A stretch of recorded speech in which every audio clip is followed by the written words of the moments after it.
¿Qué vamos a hacer hoy? Lo primero que vamos a hacer es presentar un poco la programación de este curso. Hoy vamos a hacer una introducción, la Eucaristía en el Antiguo Testamento, un acercamiento a las raíces veterotestamentarias, esto quiere decir del Antiguo Testamento, de la Eucaristía. ¿Por qué se llama cena, por ejemplo?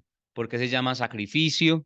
¿Y qué significa esto? Pues esas, digamos, como las preguntas que hoy eh, queremos como sacar o responder. Segundo tema dentro de 8 días será el tema figuras eucarísticas en el Antiguo Testamento.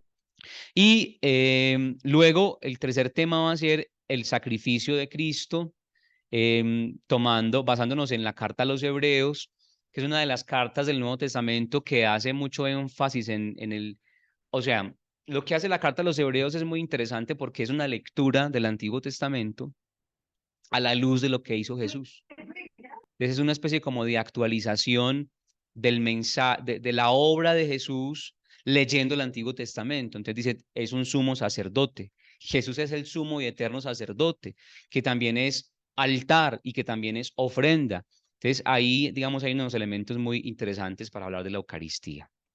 Y finalmente, vamos a estar conversando sobre la Pascua del Señor, digamos, como una meditación sobre lo que hizo Jesús el día de su última cena, lo que llamamos hoy la última cena. Comenzamos hoy con la Eucaristía como comida, ¿cierto? Y como sacrificio, ¿no? La Eucaristía como comida y sacrificio, la mesa en el Antiguo Testamento. Cuando leemos la Biblia, yo les digo mucho esto a los que han estudiado conmigo Introducción a la Biblia, es que es necesario ubicarse en el contexto, ¿no? El contexto de donde surge este libro. Es un mundo donde la comida tiene una centralidad especial. Entonces, la comida se vuelve un acto capital y tiene un montón de simbolismos dentro de la experiencia también espiritual y la experiencia de pactos y alianza de estos pueblos. Hay toda una simbología alrededor de la comida, del comer, una simbología tremenda. Una breve introducción a este tema. Entonces, lo primero es que el Catecismo de la Iglesia Católica le da varios nombres a la Eucaristía, la llama de diferentes maneras, ¿no? Por ejemplo, la llama banquete del Señor, o también la llama fracción del pan, o la llama como. ¿Cómo es la expresión más común de la Eucaristía? ¿Cómo le decimos nosotros? Me voy para la misa, ¿no? Me voy para la misa, la fracción del pan, el banquete del Señor, la cena del Señor, la comunión, etcétera. Vamos hoy a profundizar un poco en esos dos aspectos, el banquete del Señor y la fracción del pan. ¿Qué significa el banquete del Señor? Se trata de la cena del Señor y anticipa el banquete de bodas del Cordero. Entonces, cuando la iglesia llama a la Eucaristía banquete del Señor, está hablando de que es una cena, que es una comida, a usted lo invitan a una comida. Cuando San Pablo nos habla de la cena del Señor, está llamando la atención a una comunidad. En la primera carta a los Corintios, San Pablo le escribe a los Corintios y les dice, a ver, ¿ustedes cómo es que están celebrando la cena del Señor? Les hace la pregunta a San Pablo a los cristianos de Corinto. Porque parece ser que se reunían primero los que tenían mucha plata, llegaban al lugar donde era la cena, traían todos la comida, traían todos el compartir y se lo comían entre ellos, entre los más amiguis, y los pobres no podían comer nada. Entonces se emborrachaban y tomaban vino y eso disfrutaban un montón y los pobres no podían ni siquiera comer. Entonces San Pablo les dice, ve, qué pena, pero esa no es la cena del Señor. Esa no es la cena del Señor. Y de hecho, el primer texto escrito del Nuevo Testamento que tenemos sobre la Eucaristía es justamente ese texto, la primera carta a los Corintios, ¿no? Primera carta a los Corintios. San Pablo fue el que primero escribió en el Nuevo Testamento. El primer escritor del Nuevo Testamento es San Pablo. El primer evangelio es Marcos, fue el primero que se escribió. No, la comunidad de Marcos fue la primera en escribir. Y Y el que primero escribió fue San Pablo. Dicen los biblistas que el primero que escribió fue San Pablo, y la primera carta de Pablo fue Tesalonicenses. La primera carta a los tesalonicenses fue de las primeras textos que hay del Nuevo Testamento. Esto, digamos, como en antigüedad, ¿no? Antigüedad. Entonces, el primer texto que tenemos sobre la cena del Señor es el de San Pablo. Carta a los Corintios, primera carta a los Corintios, versículo 11, capítulo 11, versículos del 17, Corintios 11, 17. También lo que dice San Pablo: al dar estas disposiciones no los alabo, porque sus reuniones son más para mal que para bien. Cuando habla de reuniones se refiere a esa asamblea que se encontraba regularmente los primeros días de la semana, es decir, el domingo, para comer la cena del Señor. Pues ante todo, dice San Pablo, pues ante todo oigo que al reunirse en las asambleas hay entre ustedes divisiones, y lo creo en parte. Desde luego, tiene que haber entre ustedes disensiones para que se ponga de manifiesto quiénes son los auténticos entre ustedes. Un texto bastante interesante. Cuando se reúnen, pues, en común, eso no es comer la cena del Señor, porque cada uno come primero su propia cena, y mientras uno pasa hambre, otro se embriaga. ¿No tienen casas para comer y beber? ¿O es que desprecian a la iglesia de Dios y avergüenzan a los que no tienen? ¿Qué voy a decirles? ¿Alabarlos? En esto no los alabo. Entonces, miren, ahí está, digamos, como la escena de San Pablo. La comunidad llegaba, traía su comida y después cenaban la cena del Señor. Eso era como una especie de lugar incómodo, porque algunos traían un banquete y lo compartían entre los amiguis y los demás quedaban viendo, ¿no? Entonces, San Pablo dice: coma cada uno en su casa y vengan a comer a la cena del Señor, la cena del Señor, ¿sí? Entonces, porque yo recibí del Señor lo que les transmití. Entonces, aquí, digamos, está la primera vez que San Pablo dice: la Eucaristía hace parte de la tradición de la iglesia. Eso significa la tradición. Yo recibí y les transmito. San Pablo, pocos años después de la muerte del Señor, dice: yo recibí esto. ¿De quién lo recibió? Pues no nos lo deja saber. Sin duda de los discípulos del Señor, de los apóstoles, de aquellos que evangelizaron a San Pablo, ¿no? Ya dice: yo recibí del Señor lo que les transmití, que el Señor Jesús, la noche en que iba a ser entregado, tomó pan, dando gracias lo partió y dijo: este es mi cuerpo que se entrega por ustedes. Hagan esto en memoria mía. Versículo 25. Asimismo, tomó el cáliz después de cenar, diciendo: esta copa es la nueva alianza de mi sangre. Cuantas veces la beban, háganlo en memoria mía. Pues cada vez que coman este pan y beban de este cáliz, anuncian la muerte del Señor hasta que venga. Por tanto, quien coma el pan o beba el cáliz del Señor indignamente, será reo del cuerpo y de la sangre del Señor. Digamos que hay muchos elementos allí para estudiar, pero en principio quedarse con que es un banquete, ¿no? Es la cena del Señor. Y San Pablo da instrucciones de cómo comerla. Y es el primer texto que tenemos del Nuevo Testamento sobre la cena del Señor. Otra expresión que aparece de manera muy repetitiva en el Evangelio, en el libro de los Hechos de los Apóstoles, es la expresión fracción del pan, esta que tenemos aquí, fracción del pan. La Eucaristía también es fracción del pan. De hecho, es uno de los nombres más antiguos de la Eucaristía, ¿sí? La fracción del pan. ¿A qué se reunía la comunidad cristiana? A fraccionar el pan. Y esto de fraccionar el pan se convirtió en un acto muy simbólico, en un acto con una carga simbólica importante para la comunidad. ¿Quién me dice cómo reconocen los discípulos de Maús a Jesús? En la fracción del pan. Cuando Jesús parte el pan, dice el Evangelio, y los discípulos reconocieron al Señor al partir el pan, ¿cierto? Entonces, la fracción del pan se convierte como en el símbolo, en la señal de que Jesús está presente en medio de la comunidad. Partir el pan es hacer lo mismo que hizo el Señor. Por eso ustedes ven que cuando el sacerdote va a comulgar, o antes de comulgar, él parte el pan, ¿sí? Pone un pedacito de la hostia en la copa de vino y nos muestra a nosotros el pan partido. Este es Jesucristo, el Cordero de Dios, ¿sí?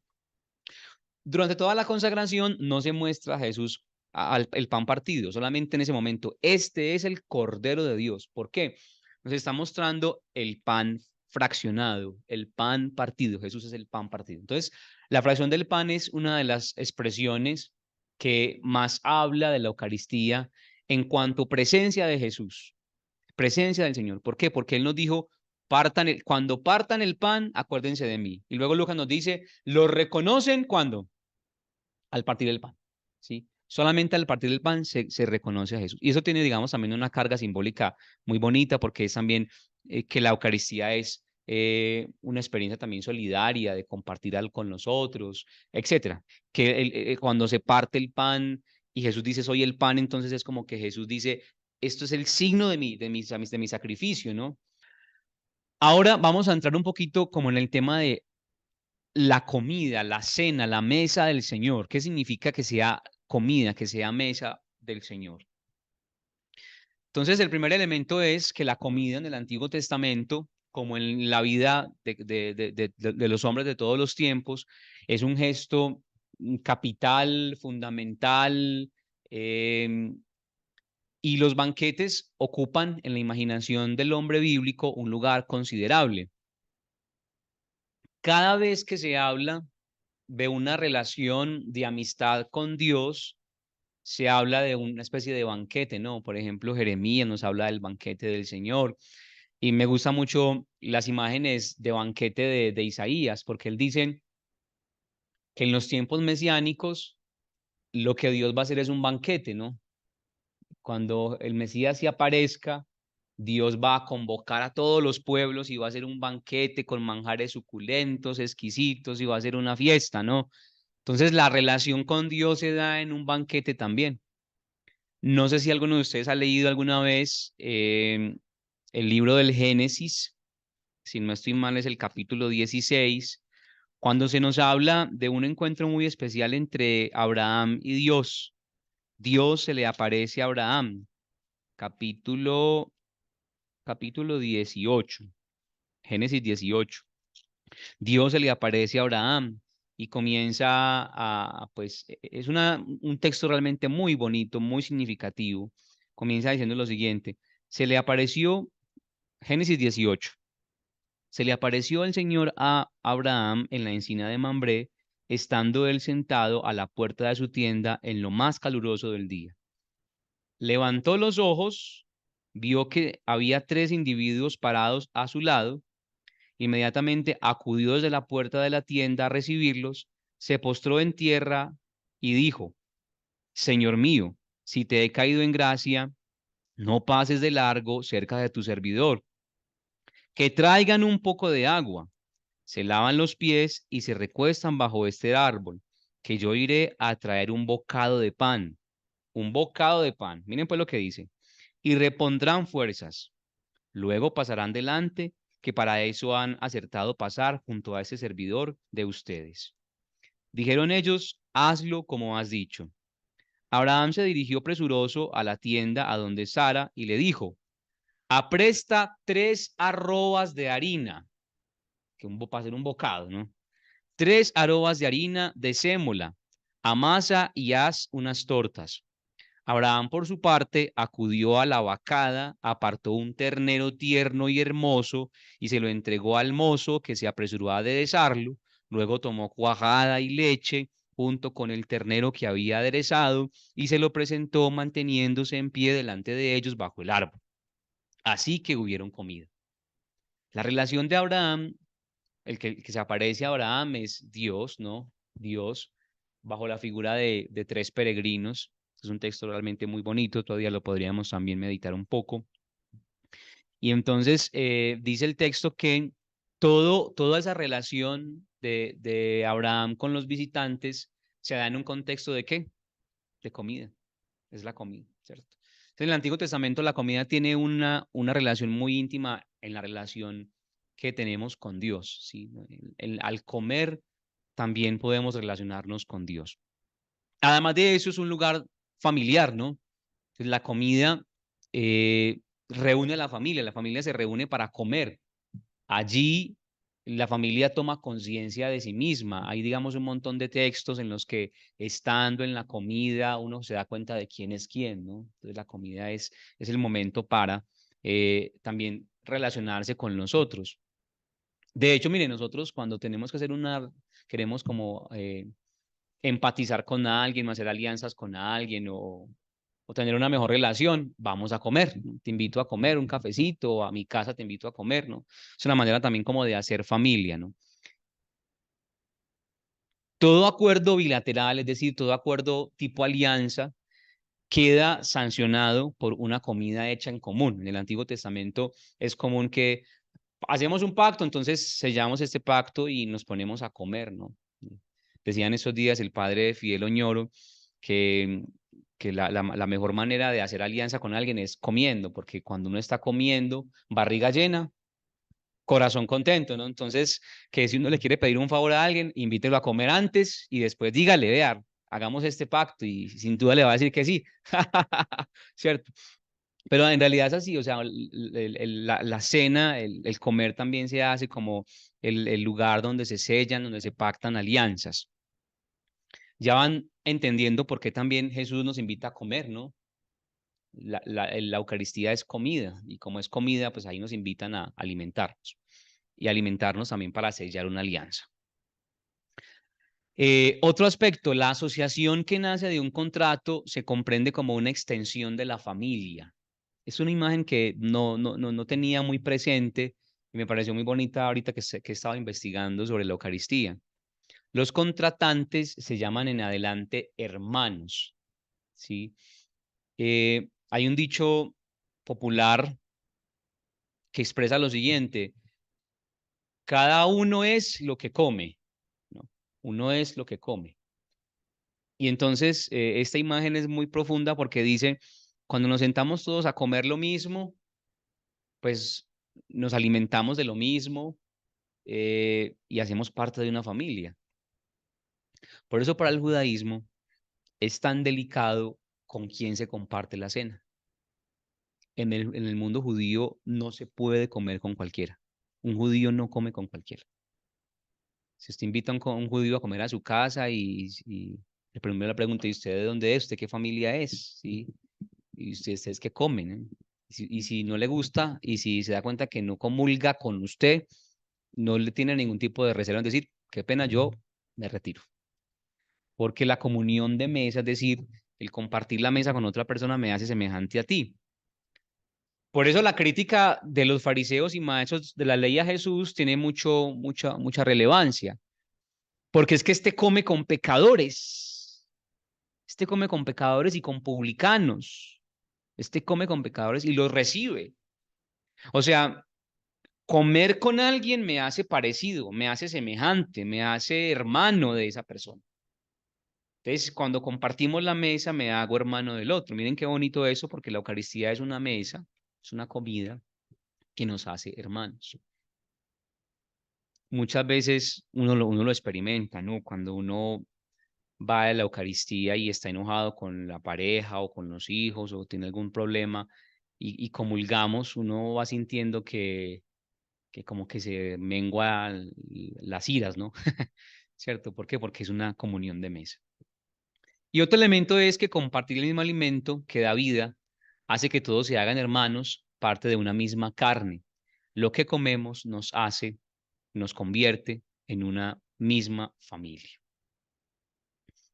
San Juan en el capítulo 6, pueden buscar la cita, digamos que San Juan no tiene un relato de la institución de la Eucaristía. San Pablo no nos habla de Jesús tomó el pan y lo bendijo.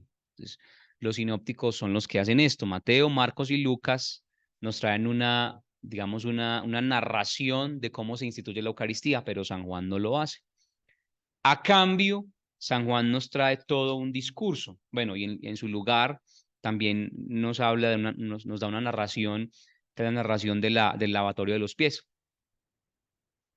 que en San Juan no es una cena pascual, sino una comida de despedida. Entonces, en ese capítulo 6, San Juan hace toda una catequesis, todo un discurso de sobre el pan, el discurso del pan, Juan capítulo 6. Ahí van a encontrar ustedes todo el discurso del pan. Y comienza justamente con la escena de la multiplicación de los panes. Entonces, antes del discurso, Jesús multiplica el pan y ahí comienza entonces el discurso. El discurso comienza en el versículo 22 y se va de largo. Jesús era bastante extenso para hablar, ¿cierto? Entonces se va de largo hasta el versículo 66. Si miren, del 22 al 66. Claro, digamos que ¿cómo decirlo? Como el fragmento o toda la catequesis de San Juan sobre el pan comienza es el capítulo 6, todo el capítulo 6, hasta el versículo 66. Juan 6, 1 a 66. Pero el discurso comienza en el versículo 22. Entonces, antes está la narración, el relato de Jesús multiplicando el pan y caminando sobre las aguas, que tiene mucha relación. A ver, hay que diferenciar una cosa, y qué bueno que lo preguntas, Michael, porque cuando hablamos de Eucaristía nos referimos a la centralidad de la fe y a la centralidad del rito eucarístico. Una cosa es la Eucaristía y otra cosa es la celebración eucarística, ¿cierto?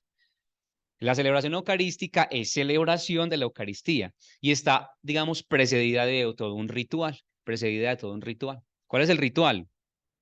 Los ritos iniciales, que también sería hacer una catequesis sobre las partes de la misa. De hecho, otro subsidio que creo que no se los mencioné, es un subsidio que da la conferencia para este año, se llama ¿Cómo vivimos la Santa Misa?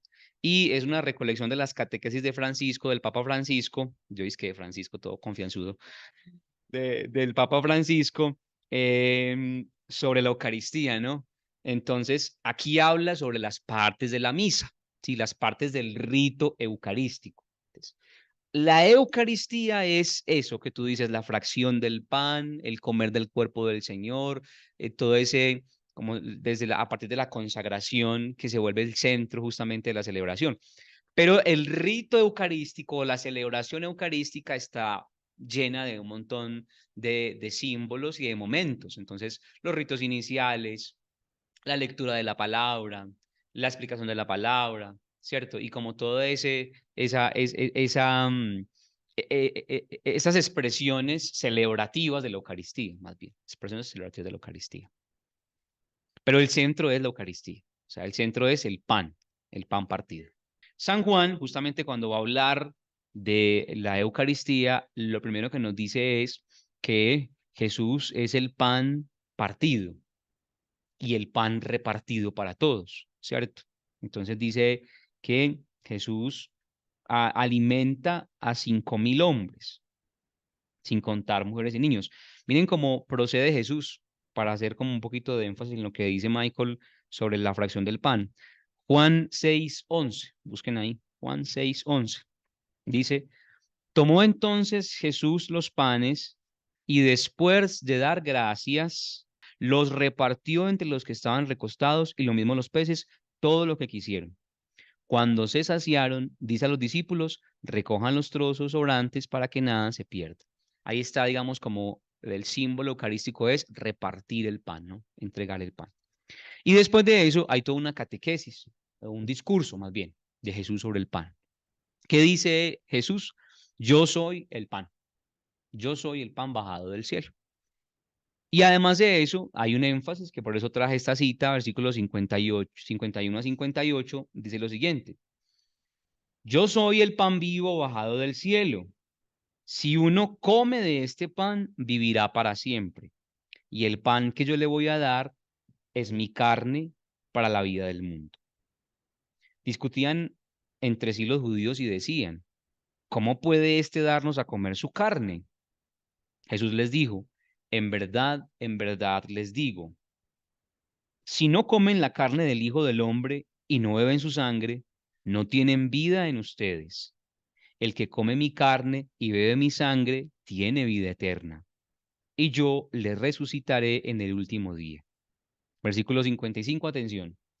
Porque mi carne es verdadera comida y mi sangre verdadera bebida. El que come y bebe mi sangre permanece en mí y yo en él. Lo mismo que el Padre que vive me ha enviado y yo vivo por el Padre. También el que me coma vivirá por mí. Este es el pan bajado del cielo, no como el que comieron sus padres y murieron. El que coma de este pan vivirá para siempre. Ahí está entonces, digamos, una enseñanza sobre bueno, una enseñanza, no, muchas enseñanzas, porque aquí San Juan, yo siempre digo que San Juan es como una píldora, un comprimido, ¿no? Porque son unas palabras, son palabras todas densas, ¿no?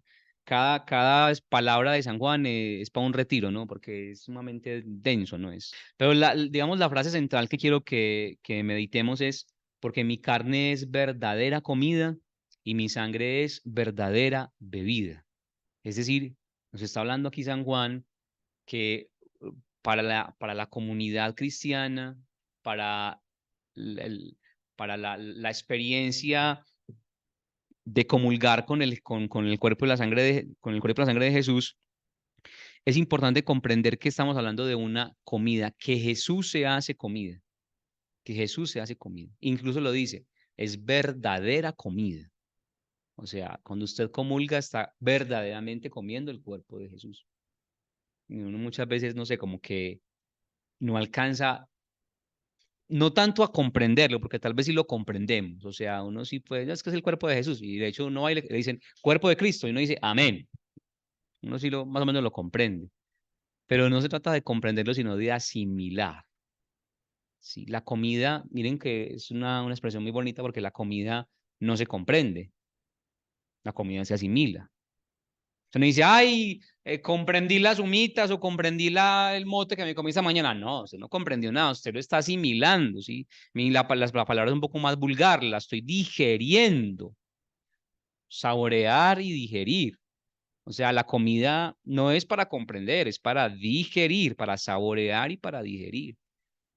Entonces Jesús dice aquí, mi carne es, mi cuerpo es para digerirlo y mi sangre es para digerirla, para saborearla y digerirla.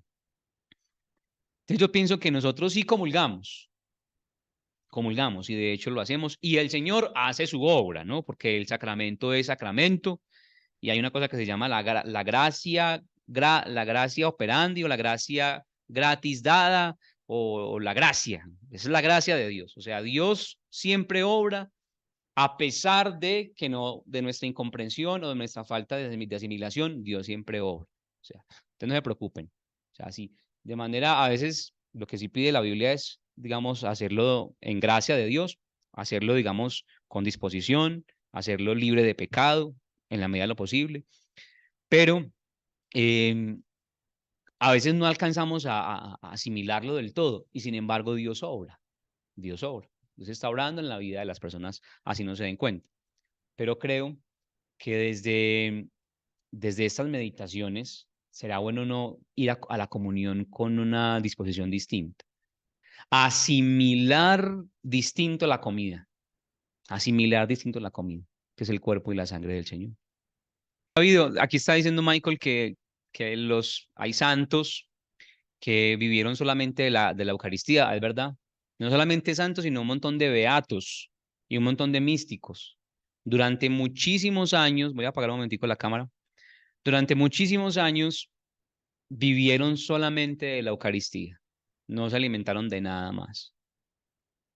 Y cada vez que comían algo lo devolvían y no podían comer nada más. O sea, su cuerpo asimilaba la Eucaristía como el único alimento. Una cosa impresionante, ¿no? Un milagro, ¿no? Pero el milagro no es simplemente para que usted diga, "Ah", sino para que usted diga, es que es verdadera comida.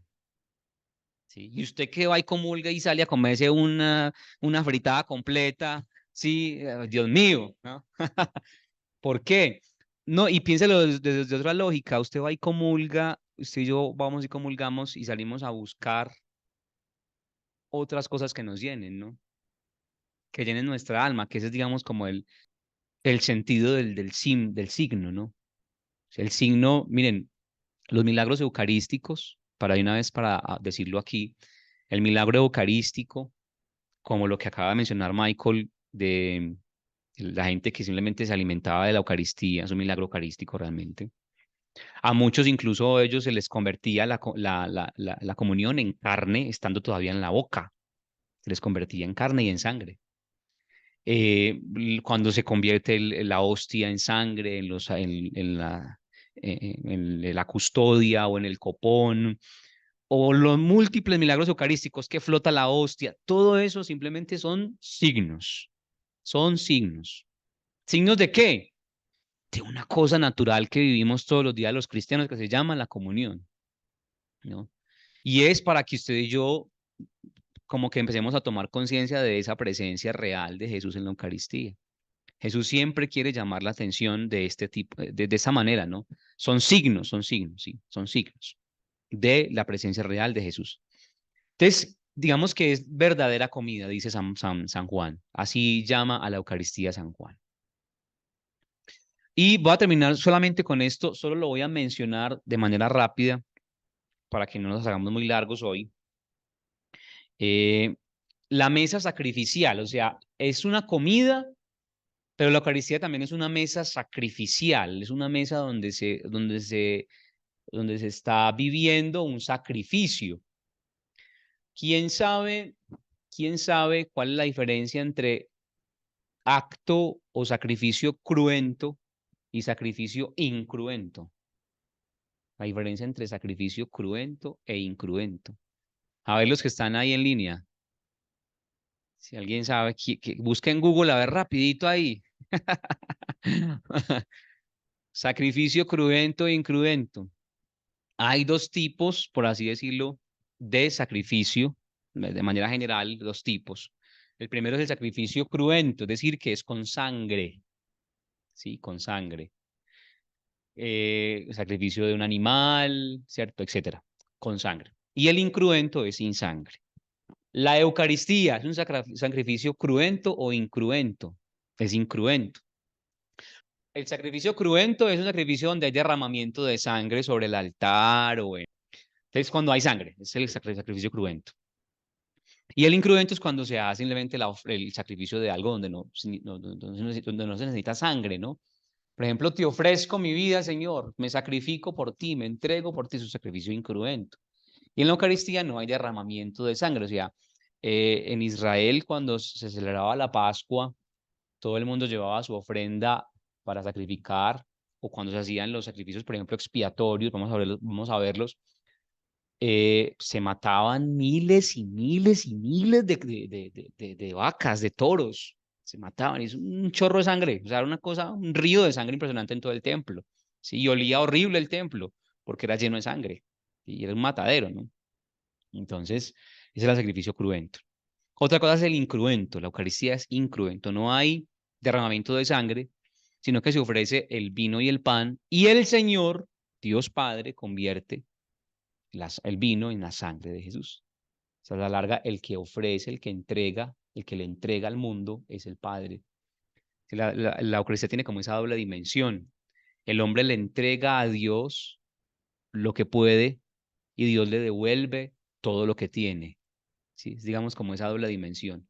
Yo le entrego a Dios lo que tengo. Por eso, en la Eucaristía nosotros no damos limosna. Usted no da limosna, y si va a dar limosna, no dé nada. Uno en la Eucaristía da ofrenda. Es una ofrenda. Son dos cosas distintas. ¿Sí? Y de hecho, la palabra limosna no significa lo que significa para nosotros. ¿Sí? La limosna viene de una palabra griega que es la expresión elemosine. Elemosine en griego. Significa dádiva de amor. Don de amor. Don de amor. Y la elemosina, ¿a quién se le da? Al pobre.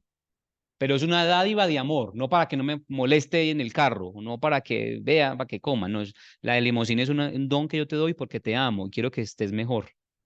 Entonces, la mejor limosna es yo darle a una persona algo para que viva mejor, para que tenga una más dignidad, para que sea más digno en su vida. Esa es la elemosina, la limosna. Y en la Eucaristía no se da limosna. Dejen de dar limosna en la Eucaristía. Dejen de echar el centavito para negro que tiene por allá guardado en el último rincón del bolsillo. Una Eucaristía da ofrenda. Ofrezco, Señor, de lo que tú me das. Ofrezco, Señor, de lo que tú me das. Y el signo principal en la Eucaristía de esto es el pan y el vino. ¿Quién da el pan? Por eso la palabra utilizamos en la Eucaristía es pan. ¿Quién lo da? El Padre da el pan. ¿Quién se lo dio? A usted? ¿Y usted qué va a hacer con él? Se lo va a ofrecer a Dios. O sea, el ofrecer es, yo le ofrezco a Dios lo que él mismo me da, ¿cierto? Entonces, el Antiguo Testamento distingue varios tipos de ritos y es importante definir cada uno y señalar su lugar en la piedad de Israel, conectado ello con lo que nosotros hemos llamado sacrificio pascual. Aquí están eh, los tipos de sacrificios que se celebraban en la antigüedad. El primero es el holocausto o Shoah en hebreo. Solo los voy a mencionar hoy y dentro de 8 días, entonces, porque ya está tarde, los profundizamos. El segundo es el sacrificio de comunión. Es distinto de la Shoah, del holocausto. Es distinto. Sacrificio de comunión. Y el tercero es el sacrificios expiatorios. Son distintos. Tienen un ritual distinto. Otra cosa son las ofrendas vegetales. Listo.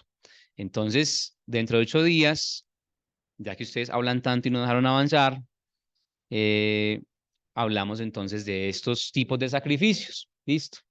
¿Cómo y en qué lugar podríamos ubicar la Eucaristía, no? ¿Cómo ubicar la Eucaristía allí? Bueno, en el nombre del Padre, del Hijo y del Espíritu Santo, te damos gracias, Señor, por tu palabra, por instruirnos, por darnos la gracia de conocerte más, de profundizar en ti, de conocerte más, de ahondar en tu persona, en lo que tú eres.